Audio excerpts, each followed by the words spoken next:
सभी भाइयों को नमस्कार। आज हम भारत देश के अभिन्न एवं अद्भुत राज्य नागालैंड के विषय में संक्षिप्त जानकारी एक वीडियो के माध्यम से देने जा रहे हैं। मित्रों, मैं राजकुमार, नागालैंड के विषय में रोचक इतिहास। प्रिय मित्रों, नागालैंड 1 दिसंबर सन 1963 को भारतीय संघ का 16वां राज्य बना। यह राज्य पूर्व में म्यांमार, उत्तर में अरुणाचल प्रदेश, पश्चिम में असम और दक्षिण में मणिपुर से घिरा हुआ है। नागालैंड राज्य का क्षेत्रफल 16,579 वर्ग किलोमीटर तथा 2001 की जनगणना के अनुसार इसकी आबादी 19,88,636 है।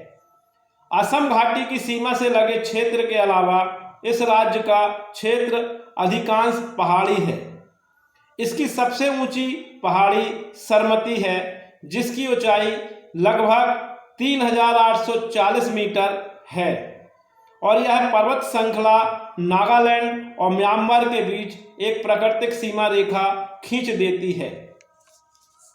नागा लोग भारतीय मंगोल वर्ग में से हैं, जो भारत की उत्तर पूर्वी पहाड़ियों से सटे क्षेत्रों एवं पश्चिमी म्यांमार के ऊपरी भाग में रहते हैं। नागा भाषा एक जनजाति से दूसरी जनजाति और कभी कभी तो एक गांव से दूसरे गांव में भी अलग हो जाती है। तथापि इन्हें तिब्बत बर्मा भाषा परिवार में वर्गीकृत किया गया है। 12वीं-13वीं शताब्दी में इन लोगों के असम के अहोम लोगों से धीरे धीरे संपर्क हुआ, लेकिन इससे इन लोगों के रहन सहन पर कोई विशेष प्रभाव नहीं पड़ा। लेकिन 19वीं शताब्दी में अंग्रेज के आगमन पर यह क्षेत्र ब्रिटिश शासन के अधीन आ गया। स्वतंत्रता के पश्चात 1957 में यह क्षेत्र केंद्र शासित प्रदेश बन गया और असम के राज्यपाल द्वारा इसका प्रशासन देखा जाने लगा। यह नागा हिल्स तुएनसांग क्षेत्र कहलाया। यह जनता की आकांक्षाओं पर खरा नहीं उतरा और असंतोष पनपने लगा। अतः 1961 में इसका नाम बदलकर नागालैंड रखा गया और इसे भारतीय संघ के राज्य का दर्जा दिया गया, जिसका विधिवत उद्घाटन 1 दिसंबर 1963 में हुआ। नागालैंड मूलतः कृषि की भूमि पर निर्भर है। लगभग 70% जनता कृषि पर निर्भर है। राज्य में कुल क्षेत्र का महत्वपूर्ण योगदान कृषि में है। चावल यहाँ का मुख्य भोजन है। 16,57,587 हेक्टेयर के कुल भूमि क्षेत्र में से करीब 8,35,436 हेक्टेयर क्षेत्र में वन है। कोहिमा जिले में इतंकी तथा पुलिबाधजे, तुएनसांग में फाकिम और दीमापुर में रंगा पहाड़ नामक वन्यजीव अभयारण्य तथा राष्ट्रीय उद्यान हैं। बिजली के संबंध में सन 1981 की जनगणना के अनुसार नागालैंड के सभी गांवों में बिजली दी गई है। नागालैंड में अब तक 100% गांव को बिजली दी गई है, जिसमें दूर के गांव भी शामिल है। सड़क के विषय में राज्य में सड़क की कुल लंबाई 9,860 किलोमीटर है, जिसमें राष्ट्रीय राजमार्ग, प्रांतीय राजमार्ग, जिला तथा ग्रामीण सड़कें शामिल हैं। कुल 900 से अधिक गांवों को सड़कों से जोड़ा गया है। रेलवे के संबंध में नागालैंड में दीमापुर एकमात्र ऐसा स्थान है जहां रेल और विमान सेवाएं उपलब्ध हैं। कोलकाता से दीमापुर को जोड़ने के लिए सप्ताह में 3 दिन इंडियन एयरलाइंस की उड़ान सेवाएं उपलब्ध हैं। त्योहार के विषय में संगीत और नृत्य नागा जनजीवन के मूलभूत अंग हैं। वीरता, सुंदरता, प्रेम और उदारता का गुणगान करने वाले लोकगीत और लोक गाथाएं पीढ़ी दर पीढ़ी चली जा रही हैं। इसी तरह नृत्य हर उत्सव का महत्वपूर्ण हिस्सा है। हर त्योहार पर दावत, नाच गाना और उल्लास होता है। राज्य में औद्योगिकरण की प्रक्रिया अभी मद्दी है, किंतु और अधिक उद्योग लगाने की आवश्यकता को अच्छी तरह पहचाना गया है। दीमापुर में 1 लाख ईंटें प्रतिदिन उत्पादित करने की क्षमता वाली Nagaland mechanised bricks company limited चालू कर दी गई है। हथकरघा और हस्तशिल्प महत्वपूर्ण कुटीर उद्योग हैं। नागालैंड राज्य प्राकृतिक सौंदर्यता के लिए भी मशहूर है। यहाँ अनेकों पर्यटन स्थल हैं। यह क्षेत्र पहले प्रतिबंधित पर्यटन स्थल क्षेत्र के नाम पर जाना जाता था। यहाँ पर्यटक नहीं आते थे, परंतु राज्य के द्वारा परमिट में ढील देने के कारण यहाँ पर अंतर्राष्ट्रीय पर्यटकों का आना जाना शुरू हो गया। यहाँ प्रतिवर्ष बड़ी संख्या में देशी विदेशी पर्यटक आते हैं। पर्यटन विभाग द्वारा प्रतिवर्ष दिसंबर माह के प्रथम सप्ताह में हार्नबिल उत्सव आयोजित किया जाता है, जिसमें नागालैंड की सभी जनजातियां एक जगह आकर उत्सव मनाती हैं और अपनी पारंपरिक वस्तुओं, खाद्य पदार्थों एवं हस्तशिल्प चीज़ों का प्रदर्शन करती हैं तथा बेचती हैं। क्या आप नागालैंड राज्य के भोजन के बारे में बता सकते हैं? प्रिय मित्रों, आज हम नागालैंड के भोजन के विषय में बताएंगे, जो अद्भुत एवं पूरे भारत देश से अलौकिक एवं विभिन्न है। नागालैंड धरती पर मौजूद हर उस चीज को खाते हैं जिसमें प्राण है। वे कीट पतंगों और कीड़ों मकोड़ों तक को नहीं छोड़ते, लेकिन जिस चीज को वो मजे से खाते हैं वो है जंगली जानवर।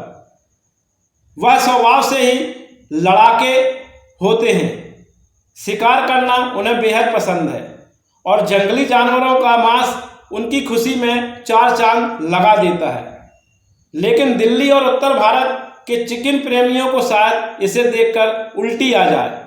प्रिय मित्रों, नागालैंड चावल खाने के लिए प्रमुख रूप से जाना जाता है। चावल यहाँ का प्रमुख भोजन है, जिसे वह मीट के साथ खाते हैं। ये मीट मुख्यतः बीफ या चिकन का होता है, लेकिन ये सांप, घोंगे, चूहे, गिलहरी, कुत्ते, बिल्ली, भैंसे, हिरन, मकड़ी, चिड़िया, केकड़ा, बंदर, मधुमक्खी का लार्वा, झींगा, लाल चींटी भी बड़े चाव से खाते हैं। अगर यूं कहें तो वो हर चीज को जिसके बारे में उत्तर भारत में रहने वाले मांसाहारी शख्स सोच भी नहीं सकता, उस हर जंगली जानवर को नागा खाते हैं। आपको जानकर हैरानी होगी कि वे हाथी भी खाते हैं। वे पशु के शरीर के कोई भी अंग को बर्बाद नहीं करते। खून, खाल और आंतें भी वे खा जाते हैं। खास मौके पर वे पशुओं की खाल के वस्त्र बनाकर पहन लेते हैं। एक नागा शख्स ने अपने अनुभवों को इस तरह से साझा किया। उसने बताया कि हमारे यहाँ साल भर त्योहार का सिलसिला चलता रहता है और कोई भी उत्सव मीट के बिना पूरा नहीं होता। हम सुअरों के, कुत्तों के, बिल्लियों के, चिकन और भैंस का मीट खाते हैं, लेकिन जंगली जानवरों के मीट को हमेशा बहुत महत्व दिया जाता है। उन्होंने कहा कि शिकार एक ऐसी चीज है जिसे नागा सदियों से कर रहे हैं और एक शिकारी कितने जानवर को मारता है, यह उनके लिए गौरव की बात है। नागालैंड के नागाओं की 16 जनजातियां और उपजातियां ऐसी हैं जिनकी पहचान कर ली गई है।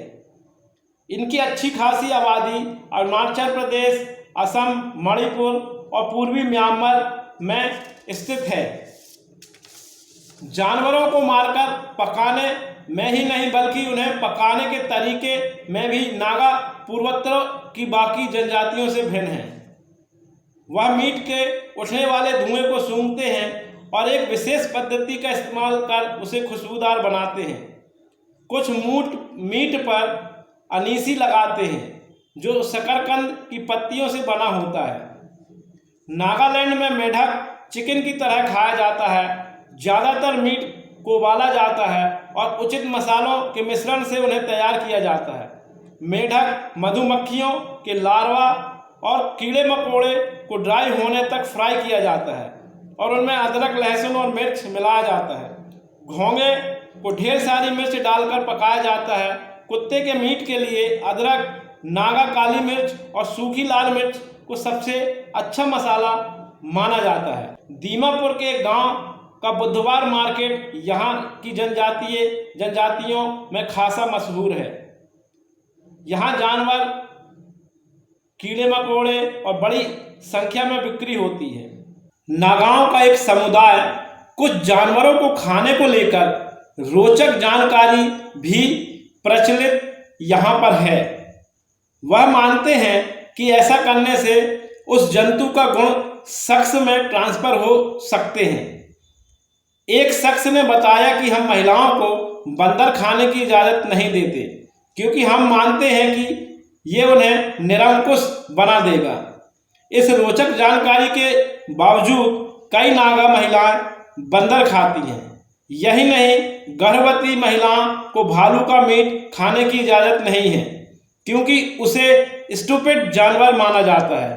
नागा ये भी मानते हैं कि जंगली जानवर, कीड़ों को खाने से कोई बीमारी का भी खात्मा होता है। किंगफिशर चिड़िया जो पत्थर खाती है वह इनमें खासी प्रिय है। एक पुरानी मान्यता है कि गुर्दे से संबंधित रोग को इसका मीट रामबाण दवा के रूप में काम आता है। अतः नागालैंड भारत देश का अभिन्न अंग है। यहाँ की प्राकृतिक सुंदरता अद्भुत है। वर्तमान आधुनिक भारत को इस राज्य की पुरानी रूढ़िवादी परंपराओं से मन को द्रवित करती हैं। इसलिए हमारा आपसे निवेदन है कि इस अनोखे राज्य नागालैंड को भी भारतीय परंपराओं, संस्कार, हिंदी रीति रिवाजों की तरफ अग्रसर करने की कृपा करें। हम सभी भाइयों से निवेदन करते हैं एवं केंद्र सरकार से भी निवेदन करते हैं नागालैंड राज्य के समुचित विकास पर ध्यान केंद्रित करें। प्रिय मित्रों, यह है भारत देश राज्य के नागालैंड का इतिहास। कृपया देखकर जानकार बने और अगर वीडियो अच्छा लगे तो लाइक, कमेंट जरूर करें ताकि आगे वीडियो में और भी रोचक जानकारी दी जा सके। जय हिंद, जय भारत, वंदे मातरम।